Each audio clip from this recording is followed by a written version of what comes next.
মনে করি যে সেনাবাহিনীকে ম্যাজিস্ট্রেসি পাওয়ার দিয়ে দেশে জরুরি অবস্থা জারি করা ছাড়া ডক্টর মোহাম্মদ ইউনূসের হাতে এই মুহূর্তে বিকল্প নেই। বিএনপিকে সাফার করতে হবে এবং জামাতকে সবচেয়ে বেশি সাফার করতে হবে। পুলিশের যে মনোবল, চেইন অফ কমান্ড, এটা শুধু ভাঙছে না, তাদের সঙ্গে অনেকগুলো পক্ষের রীতিমতো সংঘর্ষ শুরু হয়ে গেছে। বাংলাদেশের এই মুহূর্তের 1 নম্বর সমস্যা বিশৃঙ্খলা। সে বিশৃঙ্খলা কি? যেমন ধরুন, ঢাকা মেডিকেল একটা অনাকাঙ্ক্ষিত ঘটনা ঘটল এবং সেখানে ডাক্তারদের মারধর করা হলো এবং সেটা নিয়ে ডাক্তাররা কমপ্লিট শাটডাউনে চলে গেলেন।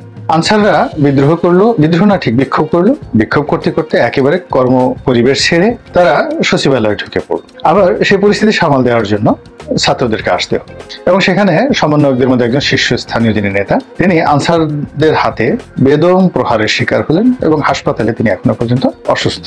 এইরকম প্রশাসনের সর্বস্তরে, স্থানীয় সরকারে, কেন্দ্রীয় সরকারে, সেন্ট্রাল গভর্নমেন্টের যে সকল মন্ত্রণালয়, মিনিস্ট্রিতে রয়েছে, কোর্ট কাছারি, অফিস আদালতে এবং বিশেষ করে পুলিশ প্রশাসনে, সব জায়গাতেই বিশৃঙ্খলা। কোনো শৃঙ্খলার যে একটা নামগন্ধ এটি এই মুহূর্তে নেই। আর রাতারাতি এটি ফিরে আসবে, ধীরে ধীরে ধীরে ধীরে ফিরে আসবে, এটা সম্ভব নয়। কারণ হলো, যখন ডিসিপ্লিন যে শব্দটি, ডিসিপ্লিন শব্দটি, এটার একটা ধারাবাহিকতা থাকে। এটি যখন আপনি ক্রমশ প্র্যাকটিস করতে থাকেন, ডিসিপ্লিন এটি চৌকস থেকে চৌকসতর হতে থাকে। আর যখন আপনি ডিসিপ্লিনটা ভেঙে ফেলেন, এটা ক্রমশ অরাজকতার দিকে যেতে থাকে। তো এখন সরকারের বা রাষ্ট্রের যে সকল বিভাগ, অনুবিভাগ দীর্ঘদিন ধরে একটা শৃঙ্খলায় চলছে, সেই শৃঙ্খলাটা ভেঙে পড়েছে। কাজেই এটা যদি আরো সময় নিয়ে এখানে কোনো গাফিলতি করা হয় বা সংস্কার করার চেষ্টা করা হয়, এই শৃঙ্খলাটা আরো বিশৃঙ্খল হয়ে পড়বে। আর তখন চেষ্টা করলে এগুলোকে জোড়া লাগানো যাবে না। এগুলো একটা। 2 নম্বর হলো যে গত 15 বছর ধরে প্রশাসনের বিভিন্ন স্তরে যে সীমাহীন অরাজকতা, প্রভাব, তারপর শেষে সেখানে যা কিছু চলছে, এটি ভীষণ রকম যাকে বলা হয় দলবাজি, যাকে বলা হয়, খুবই অস্বস্তিকর, অশ্লীল, অশ্রাব্য দলবাজি। এবং সেই দলবাজির জায়গাটা খালি হয়ে গেছে এবং সেই দলবাজির জায়গাতে মানুষ দীর্ঘদিন যদি কেউ দেখেন জিকির করে, তাহিরের জিকির করে, হু হা হু হা, আপনার ওই জিকির ছাড়া তার আর ভালো লাগে না। আবার কেউ যদি চরমনাইতে গিয়ে জিকির করে, ভালো লাগে না, সেটা ছাড়া ভালো লাগে না। কেউ যদি গাঁজা খায়, আপনি দুনিয়া থেকে পোলাও কর্ম যা কিছু দেন না কেন, সে গাঁজা ছাড়া চলতে পারবে না। আবার শরীরে যদি যারা আতর মাখে, তাকে যা কিছু দেন না কেন, তাকে আতর মাখতে হবে। এখন 15 বছর যাবো যারা তেল দিতে অভ্যস্ত আর যারা তেল পেতে অভ্যস্ত, তারা মরে যাবে, গলায় দড়ি দিয়ে মরবে, কিন্তু তেল তাদেরকে দিতেই হবে। এখন এই জায়গাগুলোতে সমস্যার সৃষ্টি হয়েছে। রাজনীতির অঙ্গনে বিএনপি, জামাত থেকে শুরু করে যে সকল দলগুলো ছিল, তারা তো বেশিরভাগ নেতাকর্মী পুলিশের ভয়ে তারা রাস্তায় নামতে পারতেন না, অনেকে পালিয়ে থাকতেন। অসংখ্য মামলা মোকদ্দমা তাদের যাকে বলা হয় একেবারে তাদের জীবনকে তছনছ করে ফেলেছিল। এই জিনিসগুলো থেকে হঠাৎ করে তারা এরকম একটা পরিস্থিতিতে আসছে, তারা বুঝতে পারছে না যে তারা কি জয়ী হলেন, তাদের মামলা মোকদ্দমাগুলো থাকবে, তারা কি ক্ষমতায় আসবে না আসবে না, একটা দ্বিধা দ্বন্দ্ব চলছে। আর তুলনামূলকভাবে যারা তরুণ এবং দুষ্ট প্রকৃতির চিন্তা চেতনা এবং কর্মে, তারা যে যেখান থেকে পারছে প্রতিপক্ষকে গালাগাল করছে, ভিন্ন মতের লোকদেরকে গালাগাল করছে। আর যারা দুর্বৃত্ত প্রকৃতির, তারা চুরি, চামারি, রাহাজানি, চাঁদাবাজি থেকে শুরু করে সব জায়গাতে এমন ব্যাপকভাবে ছড়িয়ে পড়েছে, যা কিনা দৃষ্টিকটু, মানে দেখা যাচ্ছে না, ক্ষেত্র বিশেষে একেবারে অনিয়ন্ত্রিত, দুর্দমনীয়, দমন করা যাচ্ছে না তাদেরকে। সংখ্যা এত বেশি, এদের বেশিরভাগ ক্ষেত্রে দেখা যাচ্ছে দলীয় পরিচয় নেই। একেবারে রাস্তাঘাটে যারা এই কুকর্মগুলো করছে, বেশিরভাগ ক্ষেত্রে দেখা যাচ্ছে টোকাই প্রকৃতির যারা লোকজন আছে, এই তারাই বাসাবাড়িতে ঢুকে পড়ছে, রাস্তায় গাড়ি থামাচ্ছে, ছিনতাই করছে, এর মোবাইল চেক করছে। এই জিনিসগুলো আলটিমেটলি জামাত এবং বিএনপি, যেহেতু রাজনীতিতে এখন তারা মূল ফ্রেমে আছে, তাদেরকে বিপদের মধ্যে ফেলছে, বিপর্যস্ত অবস্থার মধ্যে ফেলেছে। অন্যদিকে পুলিশের যে মনোবল, চেইন অফ কমান্ড, এটা শুধু ভাঙছে না, তাদের সঙ্গে অনেকগুলো পক্ষের রীতিমতো সংঘর্ষ শুরু হয়ে গেছে।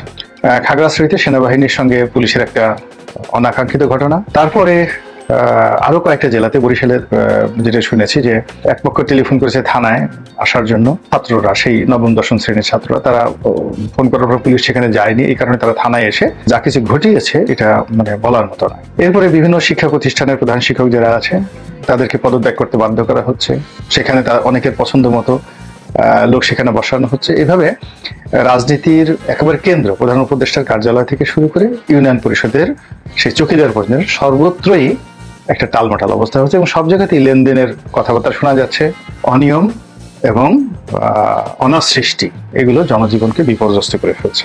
এবং এই জিনিসগুলো আলটিমেটলি যারা এখন ডক্টর ইউনূস সাহেব আছেন, তার নেতৃত্বে তত্ত্বাবধায়ক সরকারের কর্তা ব্যক্তিরা আছেন, তারা সচিবালয়ের মধ্যে বা তাদের কর্মস্থলে বসে যত ভালো ভালো সিদ্ধান্তই নেন না কেন, এই সিদ্ধান্তগুলো তো বাস্তবায়ন করবে উপজেলা টিওনো সাহেব, ম্যাজিস্ট্রেট সাহেব, এসিল্যান্ড সাহেব এবং ওসি সাহেব। এরপরে জেলার পর্যায়ে গিয়ে দেখুন একটা জেলা বা একটা উপজেলা ফাংশন করছে না আজকের দিন পর্যন্ত।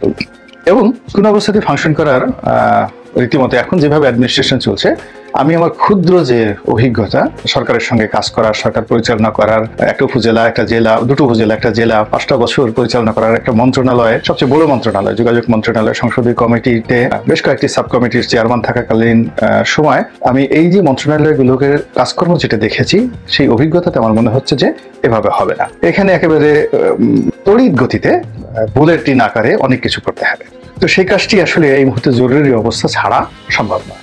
জরুরি অবস্থায় হয়তো আমাদের অনেকের সাংবিধানিক যে অধিকারগুলো রিড করার ক্ষমতাগুলো আমাদের কমে যাবে, কিন্তু সঙ্গে সঙ্গে সমাজ কিন্তু স্টেবল হয়ে যাবে, এতে কোনো একেবারে সন্দেহ নাই। সেনাবাহিনীকে যদি মাঠে নামানো হয় তাহলে তাদের হাতে ম্যাজিস্ট্রেসি দেওয়া হলে এই সকল টাউট বাটপার যারা লোকজন আছে তারা সবাই গা ঢাকা দেবে, অনেকে ধরা পড়বেন এবং সমাজে একটা শৃঙ্খলা নেমে আসবে। তখন তত্ত্বাবধায়ক সরকার সেনাবাহিনীর কাজ করবে, তারা মাঠ নিয়ে, আইন শৃঙ্খলা নিয়ে তারা দায়ী হবেন এবং কোনো রকম খারাপ কিছু হলে পুরো দায় দায়িত্ব তখন সেনাবাহিনীর কাঁধে চলে যাবে, কমান্ডিং অফিসারদের কাঁধে চলে যাবে।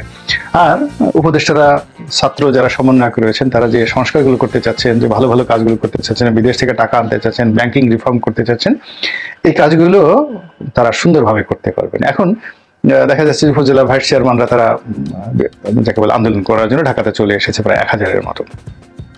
এখন তারা প্রতিদিন মন্ত্রণালয়ে ধরাধরি করছে, তারপর শেষে প্রধান উপদেষ্টার কার্যালয় যাচ্ছে, কোর্ট কাছারিতে যাচ্ছে, নার্সরা ধর্মঘটে যেতে চাচ্ছে, ডাক্তাররা ধর্মঘটে আলটিমেটলি চলে গেছে। এইভাবে প্রতিদিনই একটার পর একটা ঘটনা ঘটতে থাকবে। যদি প্রাইমারি শিক্ষকরা ধর্মঘটে চলে যায়, মানে তছনছ হয়ে যাবে। এখন এই পুরো জিনিসগুলো আসলে এই নতুন সরকারের পক্ষে এবং এত কম সংখ্যক উপদেষ্টাদের পক্ষে এগুলো সামাল দেওয়া তো দূরের কথা, এগুলো আন্দাজ করা সম্ভব না। এর কারণে পুরো প্রক্রিয়াটি একটা পলিটিক্যাল সিস্টেমের মধ্যে চলে আসছে। তো সেই ক্ষেত্রে আমি মনে করি যে সেনাবাহিনীকে ম্যাজিস্ট্রেসি পাওয়ার দিয়ে দেশে জরুরি অবস্থা জারি করা ছাড়া ডক্টর মোহাম্মদ ইউনূসের হাতে এই মুহূর্তে বিকল্প নেই। তিনি যদি এটা দেরি করেন এবং সেনাবাহিনীকে বিশ্বাস না করেন, তাহলে আলটিমেটলি তাকে এর জন্য সাফার করতে হবে এবং রাজনৈতিক দলগুলোকে সাফার করতে হবে, বিএনপিকে সাফার করতে হবে এবং জামাতকে সবচেয়ে বেশি সাফার করতে হবে। আমাদের এখন যখন একটা স্টেবল অবস্থা থাকবে, তখন জামাত যে সৎ লোক, ভালো মানুষ, এটা তো তখন প্রমাণিত হবে।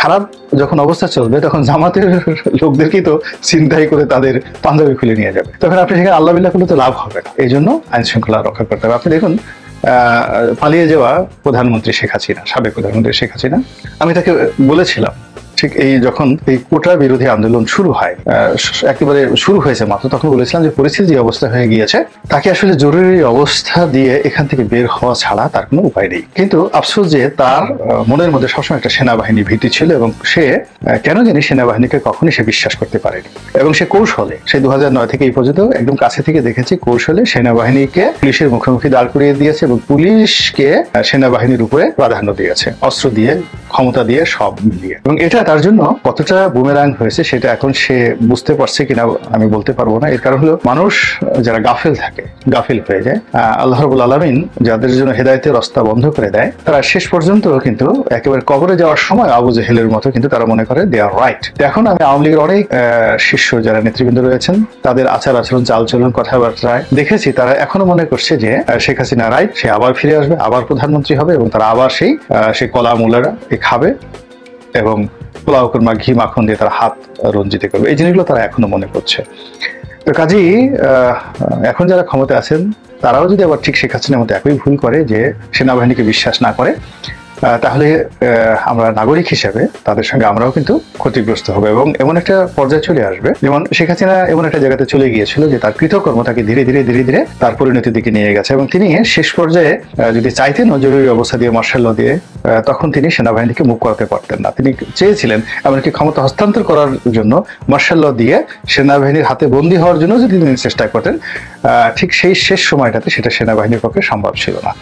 এখন মাঠের যে অবস্থা, সেই মাঠের যে অবস্থা হলে সবাই ফুল নিয়ে অপেক্ষা করছে, সেটা পুলিশ যাক কিংবা সেনাবাহিনী যাক কিংবা র্যাব যাক, জনজীবনে স্বস্তি ফেরানোর জন্য। এই যে গরু চুরি হচ্ছে, মুরগি চুরি হচ্ছে, পাড়ার সিসকে মাস্তানি করছে, চোখের সামনে এমন অনেক কোনো ঘটনা ঘটছে যেগুলো আসলে তারা অনেকদিন যাবত দেখছে না, বিরক্তিকর, অস্বস্তিকর। তো এই জায়গাগুলো সেনাবাহিনী ম্যাজিস্ট্রেসি পাওয়ার নিয়ে যাওয়ার সঙ্গে সঙ্গে উইদিন 24 ঘন্টার মধ্যে, 24 আওয়ার্সের মধ্যে পুরো পরিস্থিতি শান্তিপূর্ণ হয়ে যাবে এবং সন্ত্রাসীরা গা ঢাকা দেবে এবং এর ফলে সবচেয়ে প্রথমত লাভবান হবে ডক্টর মোহাম্মদ ইউনূস। তিনি তার যে আরাধ্য যে কর্মগুলো তিনি নিরাপদে নিশ্চিন্তে নির্ভাবনায় করতে পারবেন। এরপরে সবচেয়ে বেশি লাভবান হবে জামাত। এর কারণ হলো যত শান্তিপূর্ণ অবস্থা থাকবে ততই জামাতের যারা লোকজন আছে তারা ওপেন হতে পারবে, তারা ঘোরাফেরা করতে পারবে, এবং জামাতের লোকদের যে বিষয়গুলো নিয়ে, তাদের ধর্মকর্ম, তাদের সততা নিয়ে তারা যে গর্ব করে, এটি নিয়ে তারা মানুষের কাছে আরো বেশি এগিয়ে যেতে পারবে। কিন্তু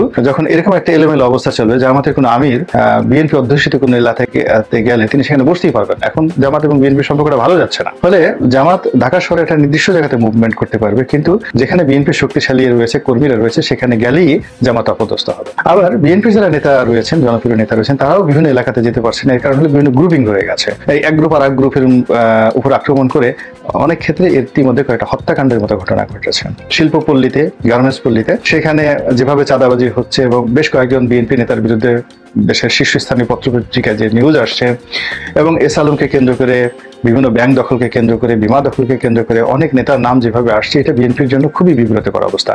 যখন সেনাবাহিনী এই জিনিসগুলো তদারক করবে, তাদের সেই মেশিনারিজ রয়েছে, তখন তাদের সঙ্গে পুলিশ, আনসার, বিজিবি এবং র্যাব এগুলো সমভাবে অ্যাক্টিভ হয়ে পড়বে। আমি তো বললাম জাস্ট 24 ঘন্টা। তখন সকলের জন্য এই জিনিসটা ভালো হবে। কিন্তু এটা নিয়ে যদি আমরা দেরি করি, এক সপ্তাহ দেরি করি, 15 দিন দেরি করি, তখন ইচ্ছা করলেও কিন্তু জরুরি অবস্থা জারি করে সেখান থেকে বের হয়ে আসা যাবে না। শেখ হাসিনা যখন কারফিউ দিলেন, এই কারফিউর সময় তিনি মুনাফিকি যদি না করতেন, অর্থাৎ সেই ব্লক রেড দিয়ে বিভিন্ন এলাকাতে গিয়ে যে অপকর্মগুলো করেছেন, সেগুলো যদি না করতেন, আজকের এই অবস্থা হয়তো হতো না। আল্লাহ ভালো জানেন। আমার কাছে একজন নাগরিক হিসেবে, দেশের মানুষ হিসেবে, দেশের জন্য, সকল মানুষের জন্য যেটা কল্যাণকর, আমি সেই কথাগুলো বলে যাচ্ছি। কোনো বিশেষ দল, কোনো বিশেষ ব্যক্তি, কোনো বিশেষ মতাদর্শ, আমি তাদের কাছে নিজেকে কখনো বিক্রি করিনি। I am not a slave. আমার বুদ্ধি আমি তাদেরকে বিক্রি করিনি, আর বুদ্ধি বন্ধক রাখিনি। কাজে আমি আমার মতো কথা বলে যাচ্ছি।